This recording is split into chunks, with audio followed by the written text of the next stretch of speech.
MG significa Morris Garages, que es el distribuidor de coches MG de Oxford. Cuando Cecil Kimber se convirtió en su director general en 1922, empezó a modificar los Morris Crowleys, bajándoles el chasis y dotándoles de una carrocería más deportiva. El resultado fue el Old Number One, el viejo número 1, el primer deportivo de Morris. Debido a su crecimiento, Morris Garages se trasladó de fábrica 3 veces antes de instalarse definitivamente en Abingdon en 1929, año en que fue rebautizada como empresa de automóviles MG. El pequeño deportivo de Cecil Kimber fue todo un éxito. Era exactamente lo que quería el público, un coche pequeño de alto rendimiento que pudiese conducirse por carretera entre semana y participar en carreras los domingos. Pero lo más importante de todo era su económico precio. Era la época de la Gran Depresión y la mayoría de la gente no podía permitirse un Mercedes o un Bentley. El MG Midget fue la solución perfecta.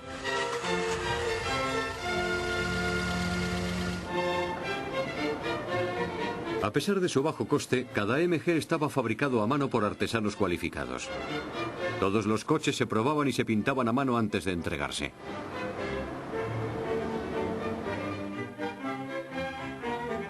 Y no había que esperar a que los coches llegasen al concesionario local. MG animaba a los compradores a recogerlos directamente en la fábrica.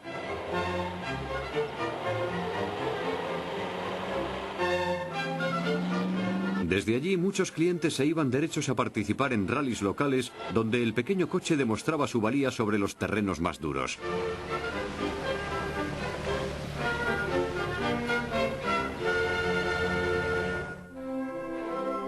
El primer éxito realmente importante para MG tuvo lugar en 1929 en Brooklands. Construido en 1908, Brooklands fue el primer circuito de carreras con pista de hormigón embancada del mundo. Era un acontecimiento de 2 días de duración, similar a las 24 horas de Le Mans en Francia.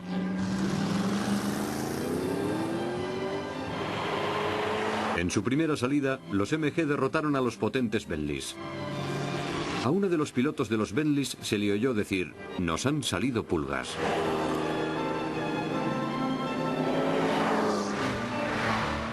MG siguió dominando las carreras de coches durante los primeros años 30. Ganó competiciones como el Gran Premio de Irlanda, el Tourist Trophy de la Isla de Man y el TT del Ulster. También se llevaron a casa victorias en Italia, Alemania, Checoslovaquia y Mónaco. El creciente prestigio de MG en las pistas se tradujo en un incremento de las ventas.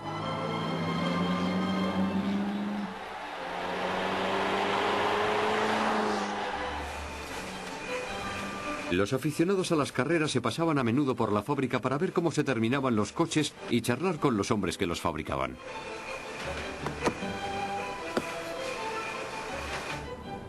Si tenían suerte podían hablar con pilotos de rally famosos como Ian Appleyard antes de que salieran a competir en alguna carrera.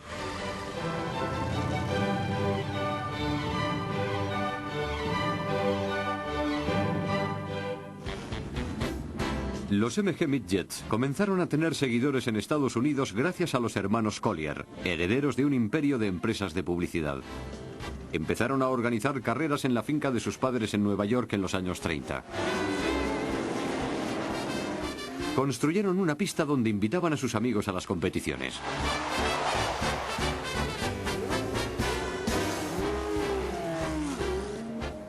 Los 3 hermanos, Baron Jr., Miles y Sam, estaban al tanto de las carreras europeas y cuando vieron competir a los MG no pudieron resistirse a ellos. Los MG se convirtieron en los favoritos de las carreras gracias a la mujer de Baron, que los había visto correr en Brooklands y compró uno como regalo de boda para su marido.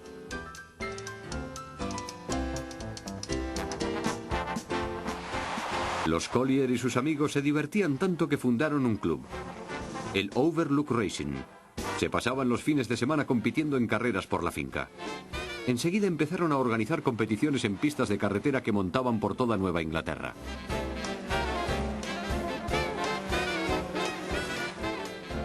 Cambiaron el nombre de su club por el de Club de Automóviles de Carreras de Estados Unidos y empezaron a popularizar los rallies, que eran una modalidad de competición genuinamente europea. La primera carrera tuvo lugar en Alexandra Bay, en Nueva York, y concentró a 10.000 espectadores.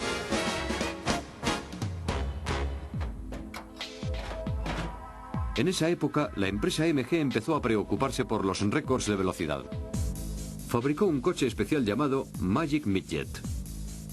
En diciembre de 1930, el Magic Midget alcanzó los 139 km por hora y rompió la plusmarca de su rival Austin, fijada en 134 km por hora. En 1932, el piloto George Easton se propuso superar la barrera de los 192 km por hora en Pendine Sands, en Gales.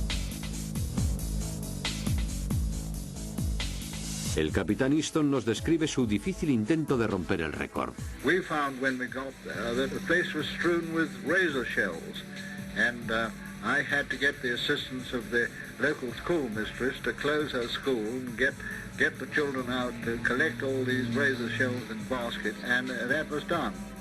Every time the tide turned to come in, the sands I found got rather waterlogged, and that was against the maximum speed that we might otherwise have been able to attain. Easton solo alcanzó los 188 km por hora, pero no cejó en su empeño de superar los 192 que tenía marcados. Para lograrlo se le fabricó el EX127, que era una versión aligerada del Magic Midget. De hecho, lo habían reducido tanto que Easton ya no cabía dentro del coche.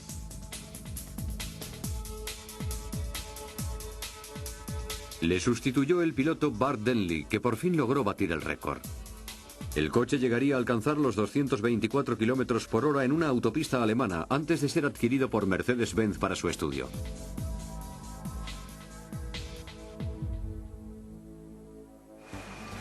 En 1935, MG soltó un bombazo para los aficionados a las carreras de toda Inglaterra.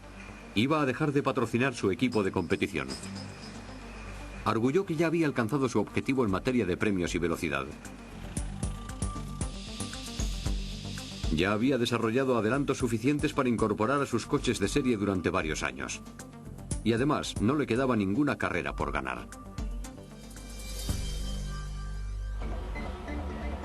Pero antes de renunciar al equipo se fabricó el EX135. Era el modelo más avanzado de plusmarquista de MG y estaba dotado de un futurista diseño aerodinámico que más tarde le copiarían Mercedes y Auto Union. Durante años compitió patrocinado por propietarios privados hasta que cayó en las manos del mayor Goldie Gardner. Con un motor sobrealimentado, Gardner condujo el EX135 a una velocidad récord de 230 km por hora en una autopista alemana.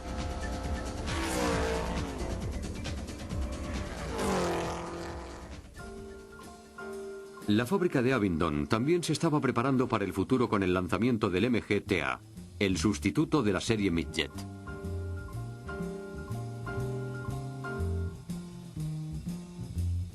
Desgraciadamente, el TA no tuvo una nueva acogida y justo cuando se le iba a reemplazar por el mejorado TB, se desató la Segunda Guerra Mundial.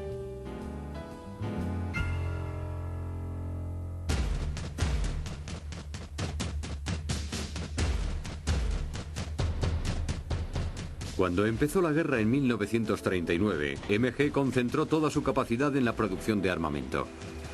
Uno de sus primeros encargos fue la reparación de los tanques Matilda. En 1941 MG se adjudicó un contrato para montar cabinas de bombarderos británicos.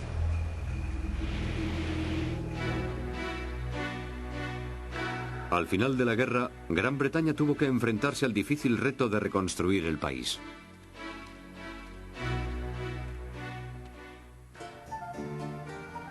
Antes de la guerra, MG ya había anunciado el lanzamiento del TC, sustituto del TB. A pesar de que el modelo se había quedado obsoleto tanto técnica como estéticamente, los jóvenes veteranos de guerra que querían probar suerte en los rallies no dudaron en adoptarlo.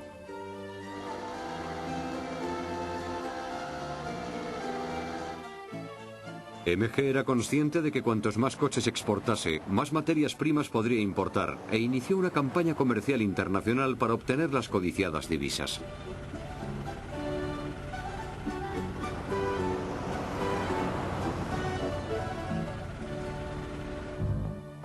Los veteranos norteamericanos que regresaban de Europa lograron que el MG se convirtiese en un fenómeno en Estados Unidos.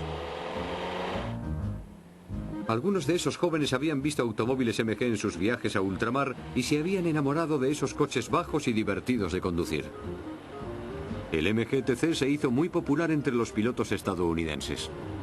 Para muchos norteamericanos fue el primer coche extranjero que vieron.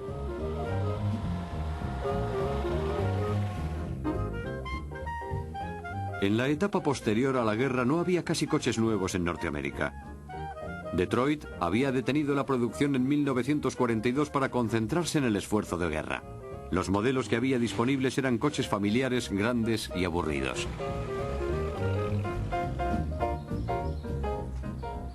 El MGTC fue el antídoto perfecto contra la depresión de la posguerra. Era una joya de coche que se manejaba bien, consumía poca gasolina y resultaba divertido de conducir.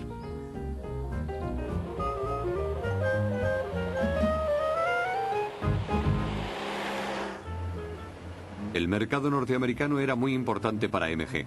El desarrollo económico de la posguerra significó que los estadounidenses podían permitirse adquirir coches con facilidad y el incremento de las ventas representaba una fuente de fondos para diseñar modelos nuevos. La empresa concibió un plan de producción cuatrienal que dio resultado. En ese periodo fabricó 10.000 unidades, de las cuales más de la mitad se exportaron a Estados Unidos.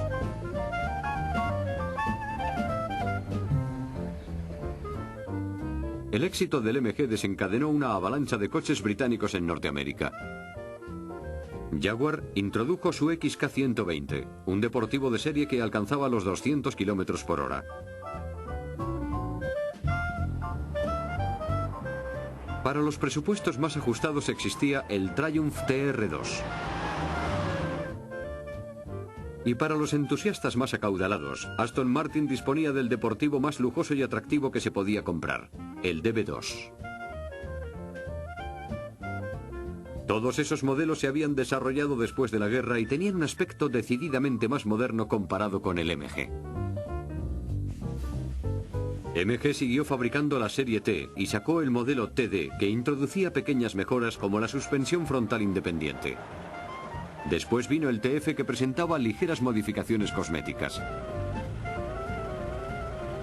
Pero hacia 1953 los MG parecían reliquias. Había llegado el momento de devolverle la chispa a la marca. Una vez más, MG centró su interés en los récords de velocidad. Esta vez en Bonneville Salt, en las afueras de Wendover, en Utah. El MG EX 179 se parecía al coche plusmarquista de preguerra del mayor Goldie Garner, pero tenía un motor más grande y más eficiente. Se esperaba que batiera una serie de récords en la categoría C. El primer día, pilotado por Ken Miles y Johnny Lockett, batió el récord del mundo de velocidad en 12 horas, registrando 226,89 km por hora.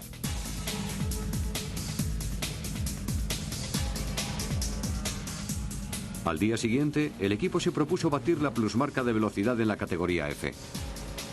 La carrera estaba organizada por el Automóvil Club de Estados Unidos. Con Ken Miles al volante, el EX 179 batió el récord mundial al alcanzar los 272,24 km por hora, superando la plusmarca anterior en casi 16 kilómetros.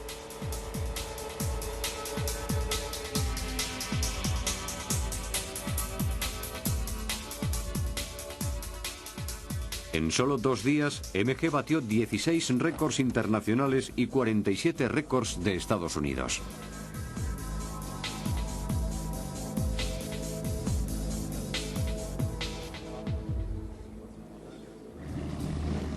MG también estaba experimentando con un nuevo diseño aerodinámico para su siguiente generación de deportivos, el MG-A.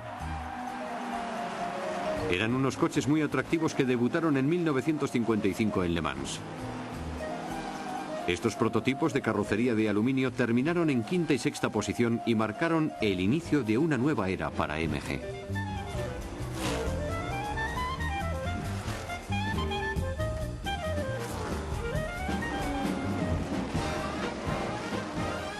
Los MGA pronto se hicieron un hueco en el circuito de rallies, la modalidad de competición preferida de MG. Allí demostraron que eran dignos sucesores de la Serie T. El público acudió en masa a comprar el nuevo modelo.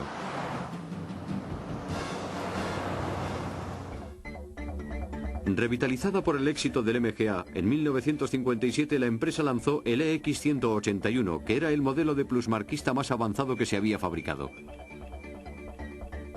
Con la leyenda de las pistas Sterling Moss al frente de un equipo totalmente británico, se propuso batir el récord de los 384 km por hora.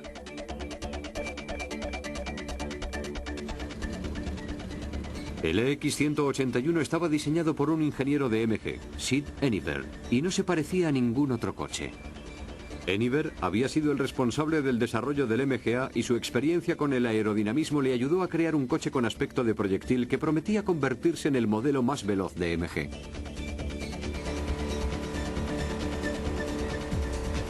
El equipo volvió a Bonneville Salt Flats, donde el piloto Moss batió otro récord al alcanzar la increíble velocidad de 392 km por hora.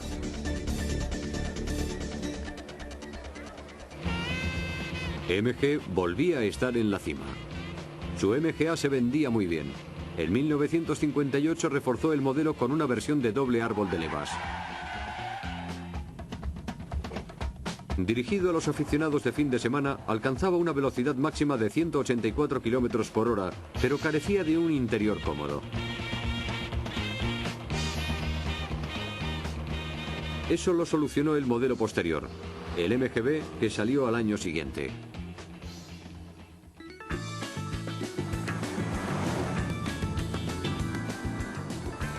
El MGB ofrecía mejor rendimiento gracias a un nuevo motor de 1789 centímetros cúbicos y mucha mayor comodidad. Aunque era más corto que el MGA, los ingenieros se las habían arreglado para que su interior resultase más espacioso y estaba dotado de asientos más grandes y más cómodos. El coche entusiasmó al público y a los medios. Alcanzaba una velocidad máxima de 160 km por hora y se agarraba a la carretera como los MG de rallies del pasado. Fue el modelo de mayor éxito de la historia de MG. Se vendieron 5 veces más de unidades que del MGA. Pero en 1970 el mercado de los coches deportivos cambiaría para siempre. Este año, Nissan lanzó el Datsun 240Z en todo el mundo. Era un auténtico deportivo moderno, veloz, económico, con estilo y con algo que los MG nunca tuvieron: fiabilidad. Los Z se vendían más rápido de lo que Nissan podía fabricarlos. Significó la sentencia de muerte para MG. La producción continuó hasta el año 1980, en que se cerró la fábrica. Fue el final de una era gloriosa. Pero el nombre de MG permaneció vivo en los corazones de sus muchos seguidores en todo el mundo. Si algo no les faltaba a los MG, era carácter. Los fieles aficionados adoraban a los pequeños coches. La noticia del cierre de MG causó una gran conmoción en todo el mundo. British Leyland, que también poseía Triumph, no se lo esperaba. La empresa se dio cuenta de que el logotipo hexagonal de MG seguía significando algo y trató de explotar la marca.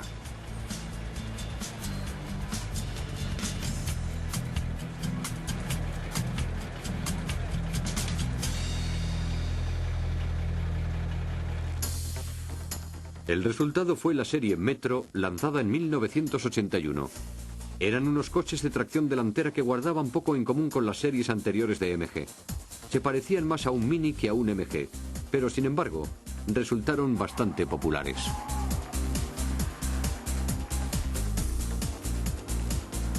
La serie Metro marcó el regreso de MG a las competiciones.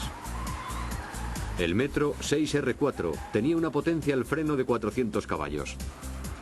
Compitió con éxito durante varios años en la categoría B. Pero tras una serie de trágicos accidentes atribuidos a la velocidad de los coches, los rallies de categoría B se prohibieron en 1987.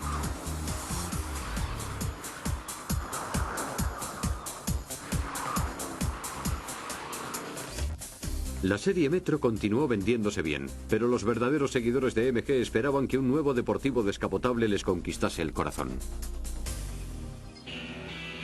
Desgraciadamente, ese deportivo no fue un MG. Fue un Mazda retro descapotable, el MX-5 o Miata. El Miata tenía todo lo que habían tenido los deportivos MG, pero con una excepción. Siempre arrancaba y no perdía aceite. El Mazda recordó a todo el mundo lo divertido que resultaba conducir un deportivo biplaza clásico al estilo de los años 50 y 60. El Miata logró revivir el espíritu del deportivo moderno.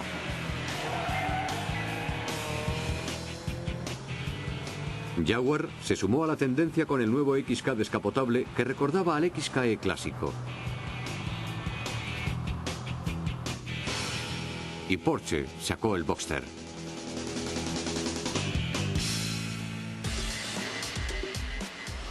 Influido por el renovado interés en los deportivos descapotables pequeños, el grupo Rover, que era entonces el dueño de la marca MG, empezó a trabajar en un nuevo deportivo de techo descubierto, el MG-F.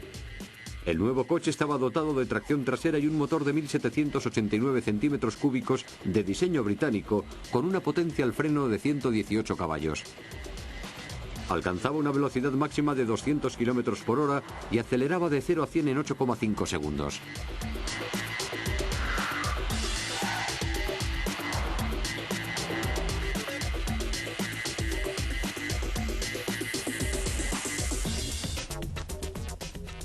El MG-F fue lo que los aficionados a los deportivos británicos habían estado esperando.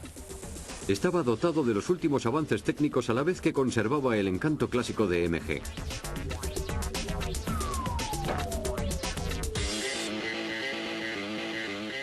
Además de elevalunas eléctricos, se ofrecían como opciones lector de CD automático y aire acondicionado. Otra característica práctica era un maletero mayor, en el que cabían 2 bolsas de golf. Aunque todavía no se ha comercializado en Estados Unidos, se ha convertido en el deportivo más vendido de Gran Bretaña.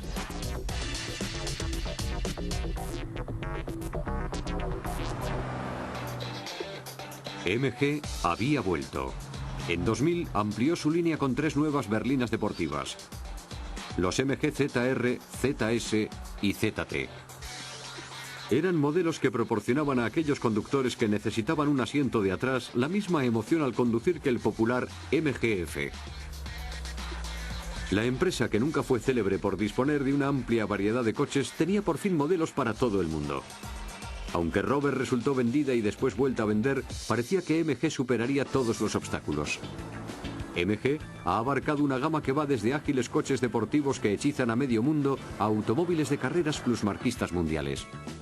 Es un coche que siempre ha girado en torno a la sensación de velocidad. Puede que en el mundo existan coches deportivos más avanzados, pero no hay ninguno que sea tan divertido de conducir. Y todo se debe a su amor a la carretera.